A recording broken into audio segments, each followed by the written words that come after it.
Assalamualaikum warahmatullahi wabarakatuh, sahabatku para petani sawit, apa kabar? Semoga kalian selalu dalam keadaan sehat walafiat dan selalu dalam lindungan Tuhan yang Maha Kuasa tentunya, amin. Teman-teman, pada video kali ini saya akan sharing kepada teman-teman semuanya masalah pemupukan. Pupuk apa sih yang paling banyak dibutuhkan oleh kelapa sawit dan yang paling sedikit, beserta nanti fungsi-fungsinya dan berapa dosis yang biasa saya lakukan. Ini yang biasa saya lakukan teman-teman, bukan yang rekomendasi, karena ini informasi saja. Ini sawit saya varietas BL1, usianya 14 bulan dan penampakannya atau pertumbuhannya seperti yang kita lihat di depan ini semuanya seragam teman-teman, tidak ada saya hanya video satu batang saja. Ya, ini membuat saya selalu ingin datang ke kebun. Jadi kalau malam itu saya selalu ingin cepat pagi dan ingin cepat ke kebun, karena ingin melihat sawit saya yang pertumbuhannya lumayan sangat-sangat membahagiakan bagi saya. Nah, maka dari itu dari sini saya akan sharing kepada teman-teman semuanya pupuk apa yang saya gunakan, kemudian dosisnya seperti apa, dan nanti kita akan paham, bukan paham, saya akan sharing bagaimana sawit itu menyerap unsur-unsur yang paling banyak sehingga nanti kita bisa menentukan dosisnya teman-teman. Ketika kita sudah paham rumusnya bahwa oh ini loh unsur yang paling banyak dibutuhkan oleh kelapa sawit, oh ini hanya secukupnya saja, hanya sekitar dosisnya sekian.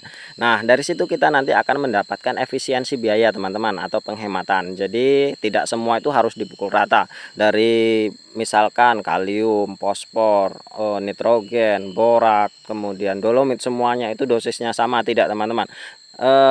Ada perbedaan-perbedaan di sana sesuai dengan kebutuhan yang memang dibutuhkan oleh kelapa sawit. Maka dari itu kita bisa melakukan penghematan.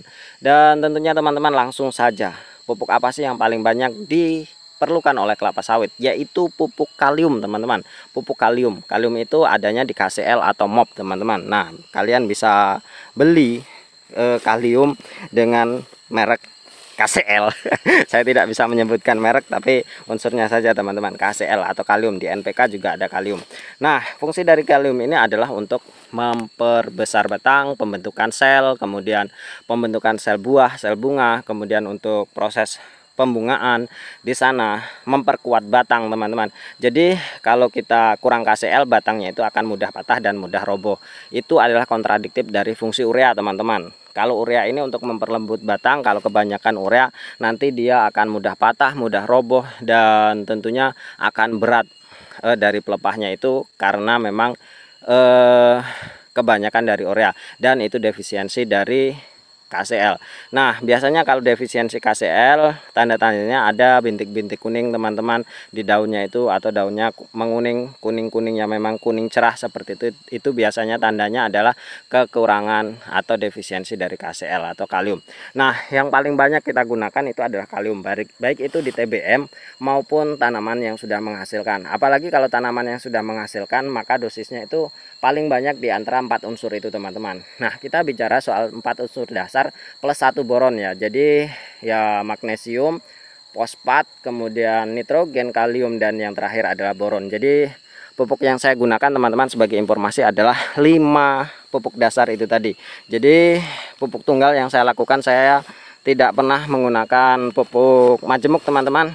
Karena apa? Ya, yang pertama memang masalah biaya, yang kedua ya saya sukanya itu, jadi tidak bisa menjadi alasan harus NPK, harus pupuk tunggal, karena memang ya semuanya baik, semuanya bagus untuk tanaman kelapa sawit kita, baik itu NPK ataupun pupuk tunggal teman-teman, baik itu majemuk ataupun pupuk tunggal. Jadi ya semuanya terserah teman-teman mau menggunakan apa, tapi di sini saya hanya sharing apa sih kebutuhan kelapa sawit yang paling besar.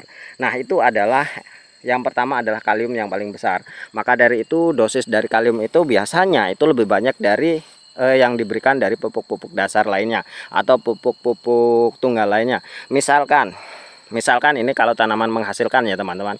Kalau tanaman menghasilkan itu, kalau ureanya diberikan dalam 1 kali rotasi itu 1 kg, maka kaliumnya itu harus 1,5 kg, lebih banyak dari ureanya. Kemudian teman-teman, yang kebutuhan yang kedua yang paling banyak untuk tanaman kelapa sawit, kita belum bicara nanti apa yang terkecil ya.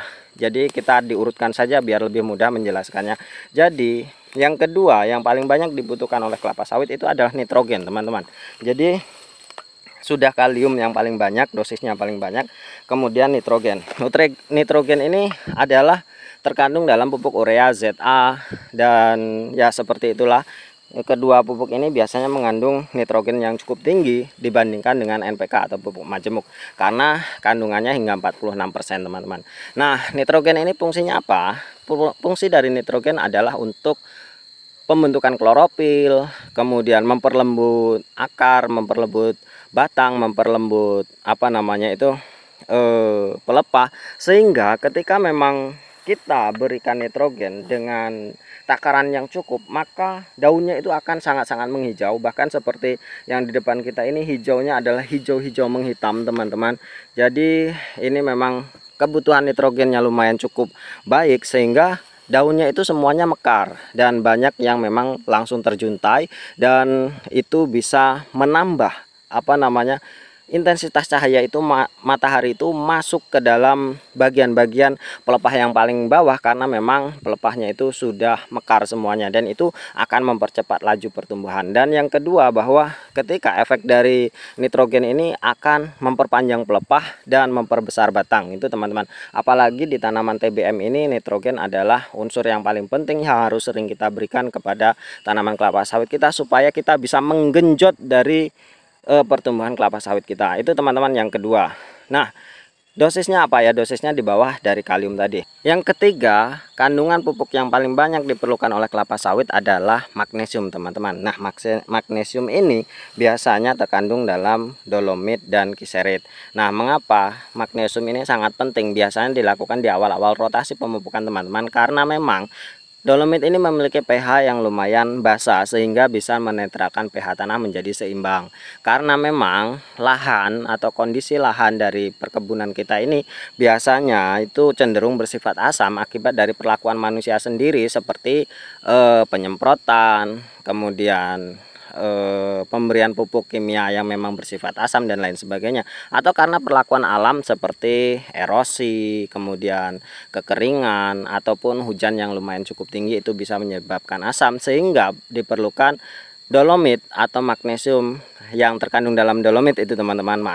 Jadi itu fungsinya untuk menyeimbangkan pH tanah yang pertama. Yang kedua, magnesium juga berfungsi untuk pembentukan klorofil, pembentukan sel daun, dan lain sebagainya. Jadi memang dolomit atau magnesium lumayan cukup besar dibutuhkan oleh kelapa sawit kita. Maka dari itu pemberian dolomit biasanya ya dosisnya lumayan cukup banyak, karena memang dolomit ini bukan ekstraksi kimia secara langsung teman-teman, dan kandungan di dalam pupuk dolomit ini magnesiumnya ya lumayan cukup kecil, sehingga memang dosisnya hampir sama dengan pemberian kalium ataupun nitrogen.